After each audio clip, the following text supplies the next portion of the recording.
Commentaires et corrections sur l'exercice 15.1, donc l'enseignement l'exercice 1 de la feuille 32. Alors, un des rares exercices sur lesquels on va utiliser des bijections.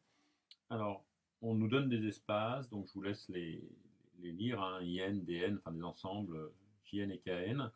Et la première question est de représenter ces espaces, ces ensembles. Donc, par exemple, I4, c'est l'ensemble des couples IJ, tel que on est I qui est plus petit que J et plus petit que 4. Évidemment, la même chose pour IN. Donc pour représenter ceci, on va se donner deux axes, parce que ça nous permettra de représenter les abscisses et les ordonnées, que je note I, J de façon arbitraire, bien sûr. Donc je vais avoir 1, 2, 3 et 4 sur l'axe des abscisses, des ordonnées, pardon, puis 1, 2, 3 et 4 sur l'axe des abscisses. Et donc, ce qu'on va noter au départ, c'est qu'on s'intéresse à tous les éléments potentiellement du carré 1n croix 1n, 1, 4 croix 1, 4. Et on va voir que ceci aura une certaine importance pour prouver dès le début que ces ensembles sont finis. C'est-à-dire que I4, on note qu'il est dans le segment entier 1, 4 croix 1, 4.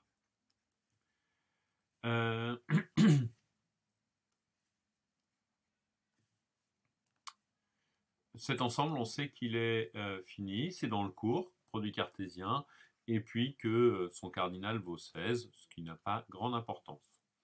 Alors, regardons et essayons de déterminer un petit peu les ensembles qui nous intéressent. Donc, si je prends I4, je m'aperçois assez vite que j'ai l'ensemble tel que à chaque fois, la valeur de J est plus grande que la valeur de I.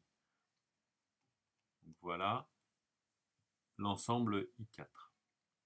Alors, les autres ensembles, hein, si je prends J4, J4 c'est caractérisé par I est strictement plus petit que J, plus petit que 4.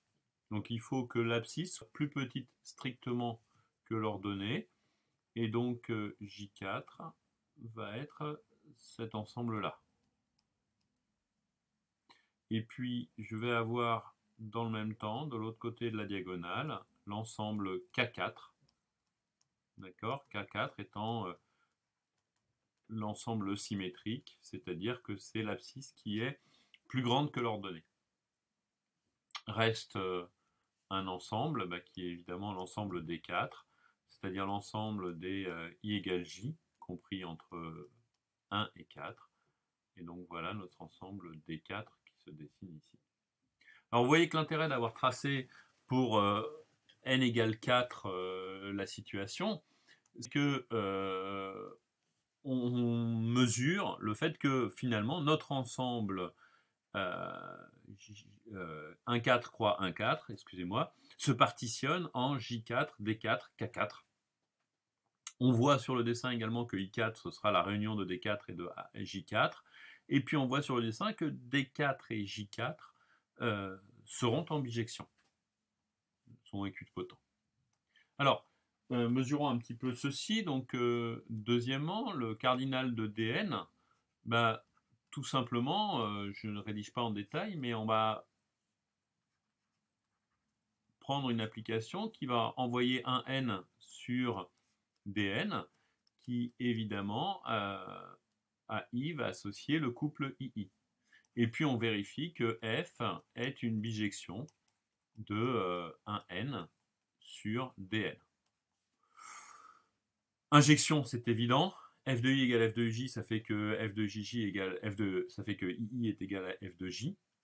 D'accord, donc deux étapes pour le prouver. Injection et puis surjection.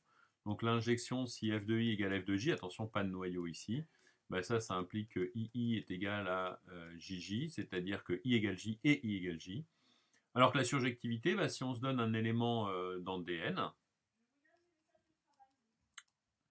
par définition de dn, bah, ça vous montre que x est égal à un certain ii, il existe un i dans un n, et donc est égal à f de i. D'accord ? Donc puisque les deux sont équipotents, ceci nous montre que dn est équipotent à un n, et donc le cardinal de dn, facile à calculer, la diagonale, vaut n. Alors bien sûr, ceci présente aucune difficulté, l'idée est d'apprendre formellement à regarder comment on ferait des preuves un petit peu rigoureuses à l'aide de nos bijections. Pour un exercice, on pourrait dire qu'on constate que c'est la diagonale, et donc une diagonale d'un carré de côté n possède un élément, bien sûr. Alors, troisièmement, on montre que Jn, Dn, Kn forment une partition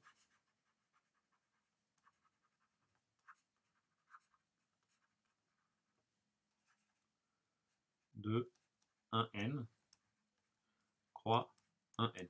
Ah oui, je m'aperçois que j'ai oublié de répondre à la première question qui était de justifier que tous les ensembles sont finis. Ben, en fait, tous ces ensembles, Jn par exemple, on l'inclut dans 1n croix 1n. On dit que celui-ci est fini. Ça, c'est dans le cours, produit cartésien. Donc, ceci implique que Jn est fini. D'accord ? Donc ça, c'était à faire dès le début pour être tranquille. Ça, on sait que tous nos ensembles sont finis. On ne parle pas dans le vide. Bien, pour montrer que c'est une partition, eh bien, deux grands points à vérifier. Le premier, c'est que les intersections 2 à 2 sont vides. Alors c'est assez fastidieux, on est obligé de le faire en détail. Évidemment, le vide est toujours inclus dans un ensemble. Je vous rappelle que, je vous signale que cette égalité-là, c'est une égalité d'ensemble, qui se prouve donc par double inclusion. Et donc seule une inclusion est intéressante dans le sens Jn inter Dn est inclus. Et donc si je me donne un élément x qui est dans Jn inter Dn, bah, je vais dire que x appartient à Dn par exemple, ce qui veut dire que x est de la forme ii, pour i appartenant à un n. Et puis comme x appartient à Jn, j'en déduis que i est strictement plus petit que j qui est égal à i. D'accord ? C'est-à-dire i est strictement plus petit que i. C'est évidemment une contradiction. Donc on obtient que l'ensemble est vide. De même, on va montrer que Jn inter Kn est vide. De même, on va justifier que Kn inter Dn est vide. On peut pas, pour Jn inter Kn, l'abscisse ne peut pas être plus petite que l'ordonnée et l'ordonnée plus petite que l'abscisse avec des stricts. Et pour Kn inter Dn, c'est la même chose que pour Jn. Donc voilà pour le premier point. Ça nous dit que l'union, ce qu'on a noté dans le cours, donc je pourrais le noter comme ceci, Jn union Dn inter Kn est en fait une union disjointe, donc que l'on note avec un symbole droit.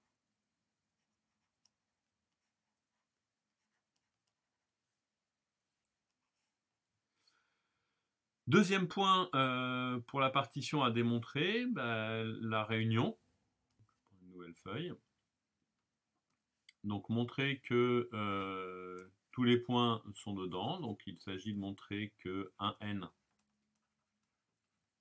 croix 1n est bien inclus dans Jn union Kn union Dn. Bon, bah, vous vous donnez un élément. Alors, je vais un peu vite. Je vous dis habituellement de faire attention à pas trop spécifier la nature d'un élément de 1n croix 1n. Ici, il n'y a quand même pas vraiment de risque de se tromper.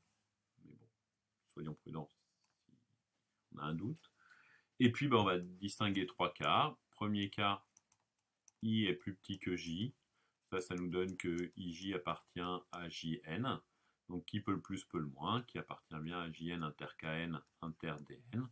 Puis un deuxième cas qui sera si I est strictement plus grand que J, alors on sera dans Kn, tout le reste est pareil. Et puis un troisième cas, I égale J. Dans ces cas-là, on est sur la diagonale, qui est aussi inclus dedans. Et on conclut en disant que dans tous les cas, notre élément IJ appartient bien à JN inter DN inter KN. Bien, donc on a la deuxième inclusion qui nous donne une partition. Alors, dernière chose qui nous reste à démontrer à l'aide de cette partition, c'est que le cardinal de JN est égal au cardinal de KN. Pour ce faire, à nouveau, on va procéder par une application. Et un élément IJ de JN, je vais déterminer l'élément J. Et on vérifie que phi est une bijection de JN dans KN. Très souvent, à l'écrit, on se contentera de dire que c'est évident quand c'est le cas, ce qui veut dire, comme à chaque fois, que vous devez savoir le faire. Et vous devez voir, maîtriser pourquoi c'est évident. Bon, conséquence, les deux ensembles sont équipotents. Donc le cardinal de JN est égal au cardinal de KN. Alors, bilan, on regroupe un petit peu tout ceci. On a que 1n croix 1n se décompose sous une forme de partition en JN union KN union DN, union disjointe. Donc le cardinal de tout ceci est égal à la somme des cardinaux.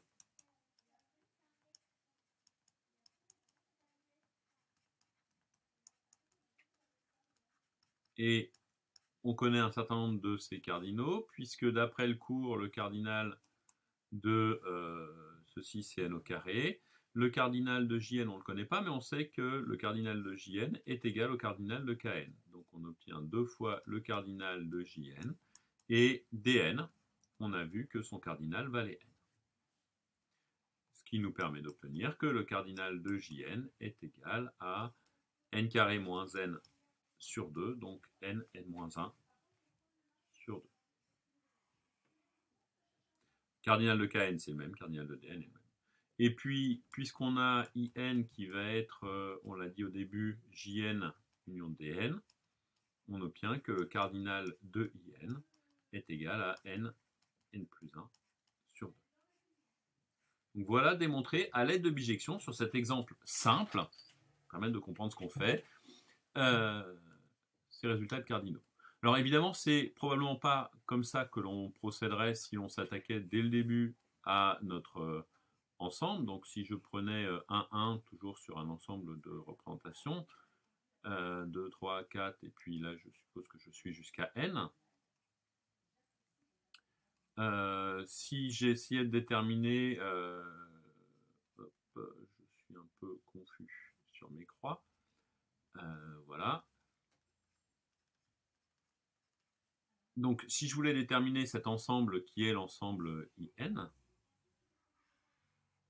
je procéderais en fait un peu différemment en comptant, et on va retrouver nos sommes du début. Donc l'idée d'une sorte de lemme des bergers, je compterai ce qu'il y a sur, par exemple, la première colonne, puis la deuxième colonne, puis la troisième colonne, etc. D'accord. Et donc c'est pas vraiment la lemme des bergers puisque tout le monde n'a pas le même cardinal, mais j'obtiendrai que le cardinal de IN, c'est la somme. Donc si je procède par colonne, pour toutes les colonnes, donc de k égale 1 jusqu'à la colonne n, du cardinal de la colonne, que je vais appeler CK, d'accord, le cardinal de CK étant la somme donc de k égale 1 jusqu'à n. À chaque fois, CK, j'ai autant d'éléments que dans n moins k plus 1. Je vais vérifier, en colonne 1, j'ai n, et en colonne k, j'ai une dernière colonne, j'obtiendrai 1. D'accord. Et ceci, on n'a plus qu'à le calculer. Alors, on aurait pu le calculer dans l'autre sens, plus la somme des n, et vérifier qu'on obtient bien du n plus 1 sur 2. Voilà. Puisque vous faites un petit changement d'indice, et vous obtenez la somme de L égale 1 jusqu'à n dl. Voilà, si on avait calculé à rebours. Cette somme, évidemment, vous pouvez décider de la calculer sur les lignes. Donc là, vous avez Ln, L1. Et on obtient que le cardinal de IN, c'est la somme des cardinaux des LI, c'est-à-dire la somme de I égale 1 jusqu'à N de I. Puisque là, sur les lignes, j'ai bien le même cardinal. D'accord? Donc dans une idée de partition que l'on rédigerait comme ceci. L'une méthode n'est pas meilleure que l'autre. L'important est d'apprendre à jongler entre toutes ces méthodes.